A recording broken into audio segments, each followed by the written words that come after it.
So as a contractor, we can't say, hey, you need to clock in at 8 o'clock and then clock out at 4:30. That's not something we can do. I did have conversation with some of our legal and with our accountant, and said, hey, we got a lot of contractors that work for us. We don't set these hours, but we do say, hey, typical U.S. business hours, right? So it's expected that a 40-hour work week is what we're paying them for. We're paying them 40 hours worth of labor, essentially. But if they clock in at 8 or 8:30, we can't really say too much on that, but they have to be during U.S. business hours.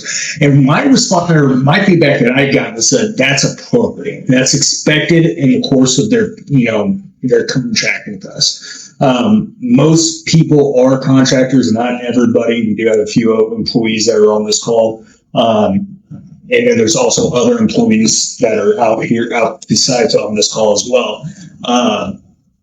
As long as they're doing their job, which is what is expected, whatever's expected in there. And I think, by the way, that line, typical U.S. business hours, I think it even says Central Standard Time. I believe that is in the contract, or at least should be in all the contracts. I don't know if in some of them. So if there's an exception in that where they're not producing or performing as they should, then we start going in a conversation. We can't say, yeah, you got to be here right at 10:30. Well, we could take a break if they wanted to.